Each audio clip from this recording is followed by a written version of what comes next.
اعوذ باللہ من الشیطان الرجیم بسم اللہ الرحمن الرحیم۔ سب ویڈیو دیکھنے اور سننے والوں کو السلام علیکم۔ ہمارے چینل کے پیارے ویورز، آج ہم تلاوت کریں گے سورہ یونس کی آیت نمبر 98 اور 99، یعنی کہ آیت نمبر 98 اینڈ 99 انشاءاللہ تلاوت کریں گے ترجمہ کے ساتھ اور تفسیر کے ساتھ۔ تو چلیے شروع کرتے ہیں آج کا سبق، لیکن شروع کرنے سے پہلے چینل کو سبسکرائب کریں، بیل نوٹیفیکیشن کو آن کریں تاکہ اگلی ویڈیو آپ کو آسانی سے ملتی رہے، اور ہو سکے تو شیئر بھی کریں تاکہ زیادہ سے زیادہ لوگ دیکھیں تو آپ کو بھی زیادہ ثواب ملے اور مجھے بھی۔ تو چلیں اب شروع کرتے ہیں آج کا سبق۔ اعوذ باللہ من الشیطان الرجیم بسم اللہ الرحمن الرحیم۔ فلولا، پھر کیوں نہیں، کانت، ہوا یا ہوئی، قریتن، کوئی بستی، آمنت، کہ ایمان لائی یا ایمان لائے، فنفعها ایمانها، کہ ایمان لاتی اور فائدہ ہوتا ان کو، ایمانها، ان کے ایمان کا، الا، مگر یا سوائے، قوم، یعنی قوم کے میننگ قوم یا لوگ، یونس یعنی سوائے قوم یونس کے۔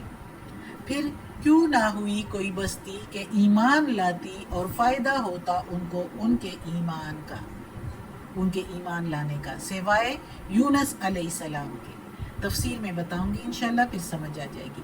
لما آمنو، جب ایمان لائے، لما آمنو کشفنا، جب ایمان لائے تو دور کر دیا ہم نے، کشف کے میننگ دور کرنا اور نہ کے میننگ ہم نے، عنہم، ان سے، ان کے میننگ سے، ہم کے میننگ ان، عذاب الخزی، عذاب رسوائی کا، فی الحیات الدنیا، دنیا کی زندگانی میں، پھر دور کر دی ہم نے ان سے رسوائی کا عذاب دنیا کی زندگی میں، ومتعناہم، اور فائدہ دیا ہم نے ان کو، سامان دیا ہم نے ان کو، متع، فائدہ یا سامان یا اسباب، نہ کے میننگ ہم نے، ہم کے میننگ ان کو، الہ، طرف، حین، وقت مقررہ، ایک وقت مقررہ تک ہم نے ان کو فائدہ دیا۔ اب اس آیت میں اللہ تعالیٰ سورہ یونس کا قصہ اشارتاً بتا رہے ہیں، پوری طرح قصہ ادھر نہیں ہے، ان کے یونس علیہ السلام کے بارے میں قرآن میں 3-4 جگہ پر، یعنی سورہ صافات میں، سورہ انبیاء میں اور یہی سورہ یونس میں اشارتاً تھوڑا سا بیان دیا ہوا ہے۔ ایک جگہ پر مچھلی والے کہا گیا ہے، ایک جگہ پر جو یونس علیہ السلام چھوڑ کے چلے جاتے ہیں، اس جگہ پر یونس علیہ السلام کی قوم کا بتایا ہوا ہے کہ اس کی قوم جب ان پر عذاب آیا تو تب انہوں نے توبہ کی اور ان کی عذاب کے وقت توبہ قبول ہوئی۔ حالانکہ کسی قوم کی، کسی بستی کی ایسے ٹائم پر اللہ توبہ قبول نہیں کرتا۔ جب عذاب سر پر آ جاتا ہے تو پھر اللہ تعالیٰ کہتا ہے اب تم لوگوں کی توبہ قبول کرنا بیکار۔ پہلے جب پیغمبر ان کو اللہ کے پیغامات بتاتے ہیں تو وہی وقت ہوتا ہے، اسی کے مطابق ایمان لانا ضروری ہوتا ہے۔ لیکن سوائے یونس علیہ السلام کی قوم ایسی تھی کہ ان کا عذاب آتے ہی تو انہوں نے توبہ کر لی اور ان کا توبہ قبول ہو گیا، اور اللہ نے ان سے عذاب دور کر دیا، رسوائی کے عذاب سے بھی بچایا دنیا کی زندگی میں، اور دنیا میں ان کو سامان بھی دیا، فائدہ بھی دیا ایک وقت مقررہ تک۔ اب اس کا سمجھ صحیح تب آئے گی کہ ایسے کیوں ہوا۔ حضرت یونس علیہ السلام کا جو قصہ ہے، یونس علیہ السلام عراق میں نینوا شہر، دجلہ کے کنارے پر، دریائے دجلہ کے کنارے پر ایک شہر آباد تھا، ادھر اللہ تعالیٰ نے یونس علیہ السلام کو مبعوث کیا تھا، پیغمبر بنا کے بھیجا تھا۔ تو یونس علیہ السلام نے ادھر 7 سال کوشش کی، لوگ وہ بت پرست تھے، ان کو سمجھاتے تھے کہ بت پرستی نہ کرو، یہ بت کیا دیں گے، اللہ ہی نے پیدا کیا ہے تم لوگوں کو، سب کچھ اللہ دے رہا ہے، اللہ کی عبادت کرو، ایک اللہ کو مانو اور ایک اللہ سے مانگو، اور دوسری برائیوں سے بھی منع کرتا تھا۔ تو وہ لوگ نہیں مانے، بہت سمجھایا بجھایا، 7 سال تک آخر تھک گئے اور اللہ سے دعا کی کہ یہ لوگ تو جھٹلاتے ہیں، یہ مانتے نہیں۔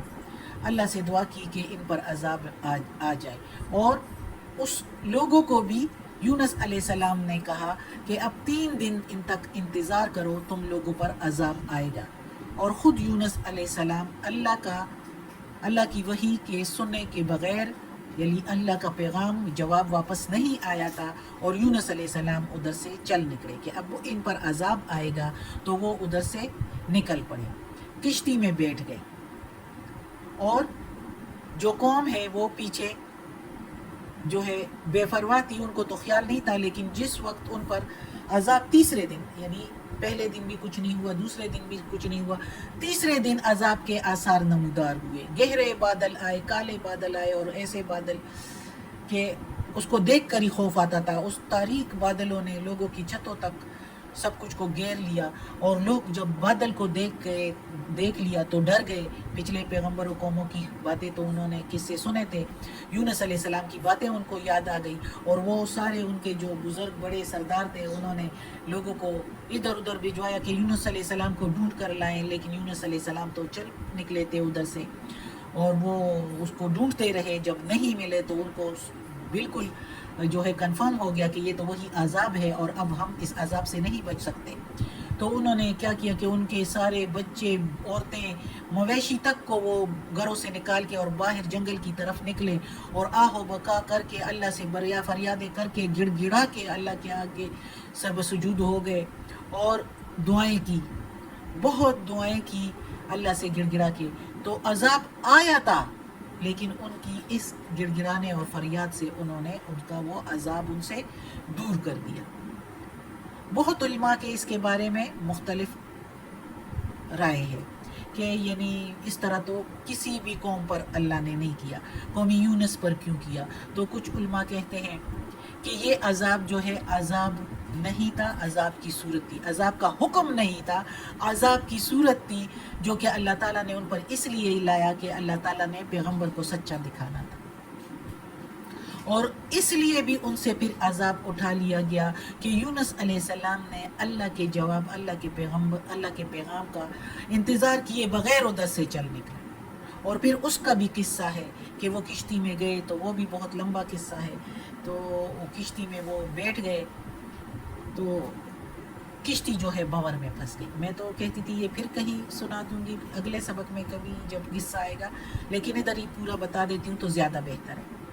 تو یونس علیہ السلام چونکہ اس نے اللہ کے پیغام کا انتظار نہیں کیا اور اس طرح نکلا، تو اللہ تعالیٰ جو ہے پیغمبروں کو بھی سزا دیتے ہیں، اپنے نیک بندوں کو بھی جب وہ غلطی کرتے ہیں. تو ہم کس گنتی میں ہیں یہ بھی سوچیں. تو یونس علیہ السلام جب کشتی میں بیٹھے تھے اور دریا میں جب کشتی جا رہی تھی تو وہ بھنور پہ پھنس گئی. یونس علیہ السلام کو احساس ہوا، کیونکہ وہ اللہ کے پیغمبر تھے، علم والے تھے، اللہ تو ایسے کسی کو پیغمبر نہیں بناتا. یونس علیہ السلام نے کہا کہ یہ میری وجہ سے پھنس گئی، مجھے گرا دو اس بھنور میں تو کشتی نکل پڑے گی. سب نے کہا نہیں، آپ تو نیک بندے ہیں اللہ کے، پرچیاں ڈال دو. پرچی ڈال دی تو اس میں یونس علیہ السلام کا نام نکلا. سب نے کہا نہیں. 3 دفعہ پرچیاں ڈالی، 3 دفعہ یونس علیہ السلام کا نام نکلا. تو پھر یونس علیہ السلام کو پانی میں ڈال دیا. ادھر پانی میں ڈالنا تھا، ادھر مچھلی نے منہ کھولا تھا. یونس علیہ السلام مچھلی کے پیٹ میں چلے گئے اور کشتی جو ہے وہ نکل گئی، چل پڑی. اب یونس علیہ السلام مچھلی کے پیٹ میں تھے اور ان کو احساس تھا کہ یہ میں نے غلطی کی ہے، اور انہیں کی اسی غلطی کی وجہ سے اس قوم کو جو ہے معاف کر دیا گیا. اور اس کی قوم نے جو ہے، اللہ تو دلوں کا حال جانتا ہے، تو انہوں نے بھی سچی توبہ کی ہوگی، اس وجہ سے ان کو اللہ تعالیٰ نے جو ہے معاف کر دیا. اور ادھر یونس علیہ السلام جو ہے مچھلی کے پیٹ میں، اللہ نے ان کو کلمہ سکھا دیا، لا الہ الا انت سبحانک انی کنت من الظالمین. وہ اس مچھلی کے پیٹ میں یہی پڑھتے گئے اور اللہ کے حکم سے جب اللہ نے ان کو معاف کیا تو مچھلی نے دریا کے کنارے پر ان کو اگل دیا. اور وہ کنارے پر ایک درخت پر بیل چڑھا تھا، اس بیل کے نیچے جو ہے اللہ تعالیٰ نے ان کو ڈال دیا، یعنی مچھلی کے منہ سے اس کے نیچے ڈل گئے. کیونکہ وہ مچھلی کے پیٹ میں تھا تو ان کا جسم بہت کچا اور بہت لاغر اور بہت کمزور ہو گیا تھا.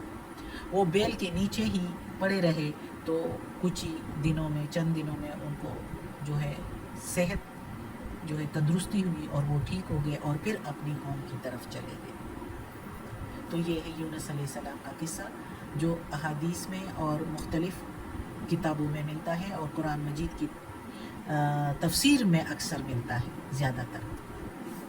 تو پھر یہ اس لیے زیادہ تر علماء کہتے ہیں کہ کچھ علماء تو یہ عذاب کی صورت تھی، کچھ علماء کہتے ہیں کہ یونس علیہ السلام نے چونکہ اللہ کے پیغام کا انتظار نہیں کیا تھا، اور یہ بھی ہو سکتا ہے کہ دلوں کا حال اللہ جانتا ہے تو کس کی توبہ کیسی ہوتی ہے. تو آج کا سبق اس ایک آیت پر ختم کرتے ہیں کیونکہ ٹائم ہو گیا ہے. انشاءاللہ اگلی آیت اگلے سبق میں پڑھ لیں گے. تو اللہ ہمیں توفیق دے اس قرآن مجید کا ترجمہ مکمل کرنے کی اور اس پر عمل کرنے کی توفیق دے. صدق اللہ العظیم. یا اللہ یا پروردگار یا رب العالمین یا مالک یوم الدین یا علی کل شیء قدیر.